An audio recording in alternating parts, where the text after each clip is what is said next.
Almost every movie has production problems. It's just that most times, the general public doesn't hear about them until well after the film's been released. Waterworld was the most expensive film ever made at the time, and as such was placed under a gigantic microscope. Anytime there was an issue with the production, it made front-page entertainment news. Before we get into that, let's go back to the beginning. In 1986, aspiring screenwriter Peter Rader wanted to get into filmmaking. At the advice of a friend who worked at New Horizons, the studio run by low-budget king Roger Corman, he told him to write a knockoff of Mad Max. Post-apocalyptic movies were very popular at the time and incredibly cheap to make. Rader then proceeded to write Waterworld, where instead of the world being a giant desert because of nuclear war, the entire world was flooded because the polar ice caps melted. The movie would revolve around one character, Mariner, a mutant loner who had webbed feet and gills behind his ears so he could breathe underwater. When he presented it to Corman, he was laughed out of the office because a movie like this would cost between $3 to $5 million, which was way too expensive. Rader shopped the script around and attracted the attention of some larger studios. After a bidding war, it was picked up by the Gordon Company, and Rader was paid $350,000 up front, with another $150,000 if and when the film was actually made. Gordon joined with Universal for distribution, and they gave the movie a $30 million budget. During this time, the landscape of movies was changing.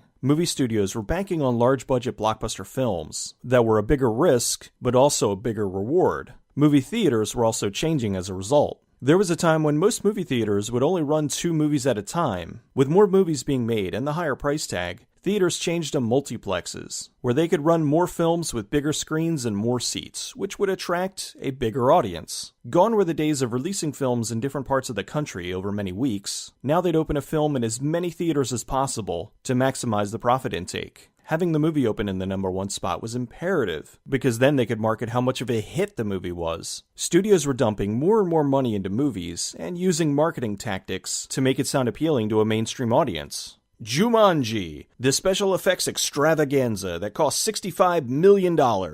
They were hoping that people would look at the budget of the film and assume that translated to quality. Due to the success of Robin Hood, Prince of Thieves, they hired Kevin Reynolds to direct Waterworld in 1991. A large part of having a successful blockbuster was having a bankable lead. They looked into who the biggest stars were at the time, and Kevin Costner was one of them. Even though Reynolds was friends with Costner and just worked with him on Robin Hood, he asked the studio not to hire him. While filming Robin Hood, the two had numerous blowouts that damaged their friendship. The studio didn't care, and they offered the lead role of the Mariner to Costner, and he accepted. While this was going on, the script was going through some rewrites. Writer-director David Twohy was one of the people handling this. In his rewrite, he added in more elements from Mad Max 2, The Road Warrior. With these changes, the budget increased to $65 million. Waterworld started pre-production in June of 1994, with Costner getting a $14 million paycheck. Even though the budget was set at $65 million, it was now looking to go over $100 million. After Steven Spielberg made Jaws, he lamented his insistence on filming in the ocean due to all the production problems it caused. He said that in the future, he'd only film water scenes on a lake or on a set. He suggested that other filmmakers take his advice and learn from his mistake. As a way to keep up the appearance that this was going to be a huge film, the studio ignored the advice and planned to have the film shot off the coast of Hawaii. They had the gigantic atoll set built, which alone cost $5 million. During this time, they still didn't have a bad guy. They offered Samuel L. Jackson the role of Deacon, the villain of the film. He almost took it, but he turned it down for Die Hard with a Vengeance. They hired Dennis Hopper, who had just played a villain in the upcoming action film Speed. Right before filming, the studio brought in Joss Whedon to punch up the script. In a later interview, he said the script had major problems. For example, there was no water in the last 40 pages. It was all either on a boat or on the island. He was supposed to be there for a week, but ended up being there for 7, which he called 7 weeks in hell. He said Costner had rewritten much of the script, and it was deemed untouchable by the star, so in the end, most of Whedon's material wasn't used. Reporters got wind of the troubles on set and labeled the film Fishtar and Kevin's Gate, after Ishtar and Heaven's Gate, 2 notorious over-budgeted flops. This started to shape the public's perception of the film. No longer was it an action extravaganza, the most expensive movie ever made. Now, it was a horrendously over-budgeted production that most likely was going to be a monumental bomb. The atoll set proved to be a disaster because no one thought to build bathrooms. Whenever people needed a bathroom break, they had to ferry them to shore where they had a row of porta potties. This, of course, lengthened the shoot. The other problem with the set was that they were filming during hurricane season. They had to stop production 3 times due to hurricane alerts. and on one occasion, the entire thing sank. This cost nearly $500,000 to dredge it back up. Other things that drove up the price tag was the $1,800 a night suite Costner was staying in during filming. The model they used for the Exxon Valdez was 112 feet long. Costner rode an $800,000 yacht to and from set every day. The location they were filming in had frequent gusts of wind, which ruined many shots. Waterworld had an unusually large second unit because of the massive amount of stunts they had to do. With union fees, overtime, and numerous problems, the budget was headed towards $200 million.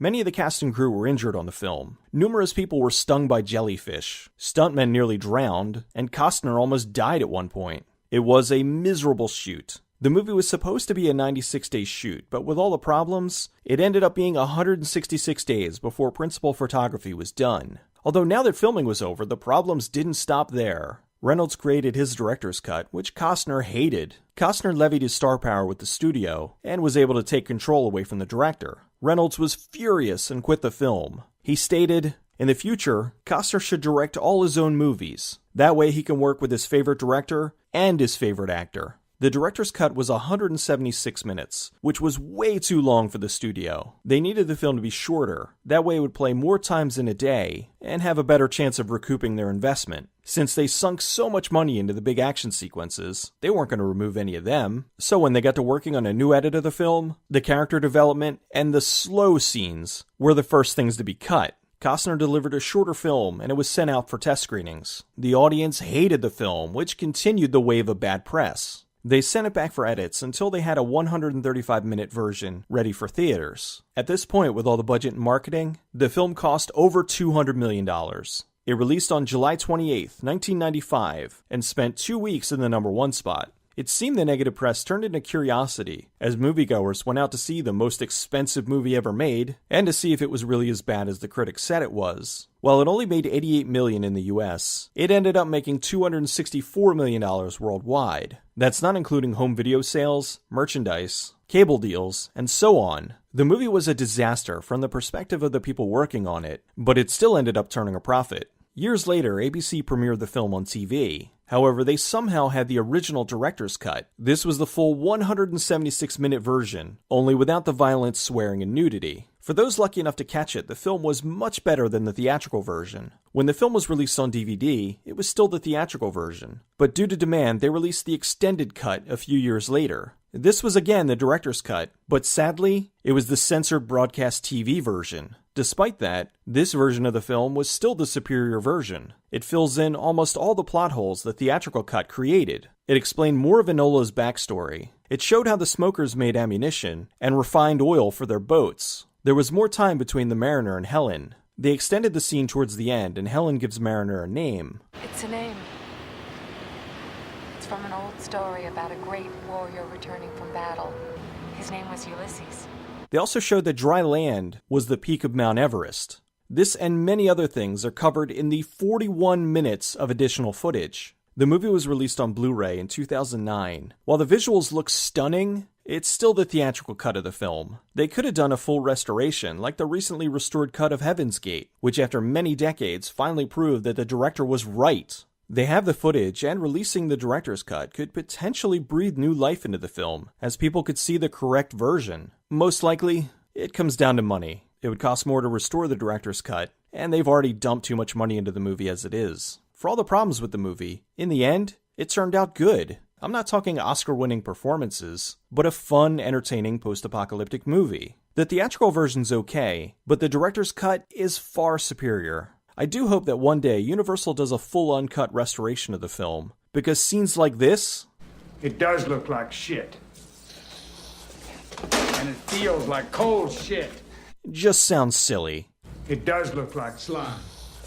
And it feels like cold slime.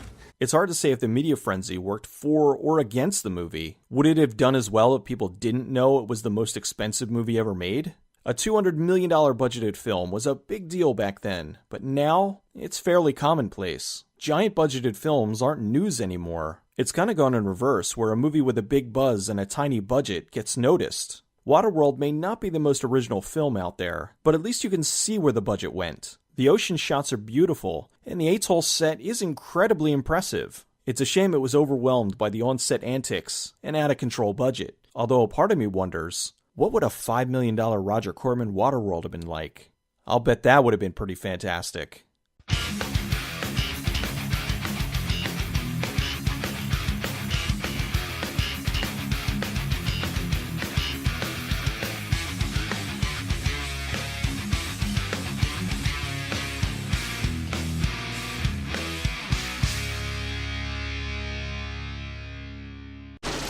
If I let you out of here, you're taking us with you.